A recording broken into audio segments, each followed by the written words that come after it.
Den argumenterende tekst. Hvad er en argumenterende tekst?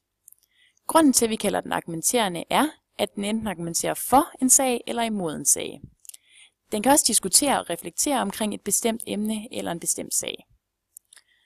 Du har måske stødt på argumenterende tekster i aviser, på Facebook eller her i skolen. Vi mennesker vi har brug for at ytre vores holdninger, og her er den argumenterende tekst ofte det bedste medie til at bringe budskabet. Traditionelt set finder man den argumenterende tekst i avisen. Det kan være i form af en leder, en kronik, et læserbrev eller en kommentar. Avisen er et oplagt sted at bringe den argumenterende tekst, da man her finder artikler om aktuelle emner, der måske kan være svære at forholde sig til. Derfor er det netop vigtigt, at enkeltpersoner har mulighed for at argumentere for bestemte holdninger, således at læseren kan blive klogere på deres egne holdninger. På nettet er Facebook-debatter naturligvis et godt sted at finde mange forskellige holdninger, men her er argumentationen ikke altid lige god, og debatterne kan let køre af sporet.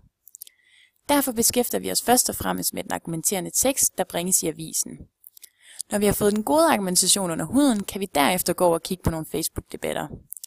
Et andet eksempel på en opinionstekst på nettet er bloggen. Bloggen kan minde meget om avisens opinionstekster, men har ofte et mere personligt præg, da bloggen ofte læses på grund af forfatterens tætte forhold til læseren. Til de kommende timer skal du læse et eksempel på en argumenterende tekst. Det er en kronik, der hedder Topundervisning af ikke-raketvidenskab, og det er vedlagt som et link. En kronik minder meget om essayet, som du efterhånden har stiftet bekendtskab til. Det, der kendetegner kronikken, er, at den er argumenterende og at den er aktuel.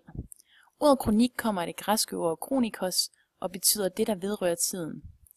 Kronikken er desuden oftest beskrevet af en skribent uden for avisen. Det kan være en politiker, en professor, præst eller en forfatters kronik, avisen vælger at bringe.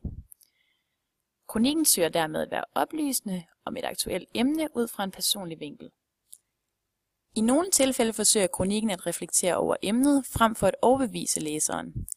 Dermed forsøger forfatteren i en højere grad at ændre læserens synsvinkel frem for læserens synspunkt. Kronikkens opbygning. Når vi særligt kigger på kronikken, har den ofte en bestemt opbygning. Den starter med en indledning, og det er her sagen introduceres, og det kan fx være en kort gennemgang af sagens vigtigste punkter. Hvis emnet fx er terror i Vesten, kan det være en kort historisk gennemgang, der leder op til der, hvor vi er nået i dag. Indledningen kan også tage udgangspunkt i et bestemt eksempel, som har skabt nogle tanker hos forfatteren, som skal uddybes. Derefter kommer mellemstykket, og det er her, hvor læseren lærer om forfatterens holdning til emnet, og forfatteren identificerer et samfundsproblem. Det er ligesom når lægen f.eks. stiller en diagnose på en sygdom i mennesket. Til sidst kommer der en afslutning, og det er her, kronikøren kommer med en eller flere løsninger på diagnosen.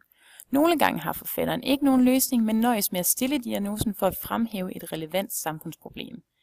Her kan han i stedet bede politikerne om at gøre noget ved problemet. Og hvordan analyserer jeg så en kronik? Nu du selv skal i gang med at analysere, er det vigtigt at holde. Første punkt er forfatterens rolle. Hvem er forfatteren, og hvad er forfatterens rolle i forhold til sagen og samfundet generelt? Overvej om forfatterens baggrund har betydning for hans holdning i forhold til sagen. Eksempelvis giver det mening, at en studerende vil argumentere for bedre uddannelse, en arbejdsløs vil argumentere for længere dagpengeperiode, og en liberal vil argumentere for mindre statskontrol. Andet punkt er sagen. Hvad er det for en sag, kronikken berører? Er det noget, du allerede ved noget om, eller har du brug for mere information for at forstå problemstillingen? Vær selv opsøgende for at forstå baggrunden for kronikken. Det næste punkt er sproget. Sproget kan sige noget om, hvilken målgruppe forfatteren forsøger at ramme med sin tekst. Kig på sproget og overvej, hvordan forfatteren kommunikerer med sin læser. Taler han direkte? Er det let forståeligt? Har han mange fine formuleringer? Hvis sproget er let forståeligt, kan det tyde på, at forfatteren gerne vil nå ud til så mange læsere som muligt. Omvendt kan højt sprog tyde på, at forfatteren er mere interesseret i en akademisk diskussion. Punkt nummer 4 er eksempler. Kommer forfatteren med mange eksempler i sin tekst? Eksempler kan hjælpe læseren til at forstå sagen, og måske endda hjælpe med at se sagen fra forfatterens perspektiv. Undersøg, hvilke eksempler der bruges, og overvej, hvad forfatteren forsøger at sige med disse eksempler. Det næste punkt er hovedargumentet. Prøv at finde frem til forfatterens hovedargument.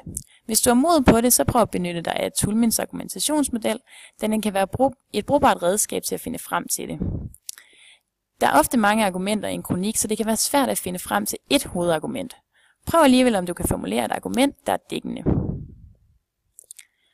Det næste punkt er løsninger.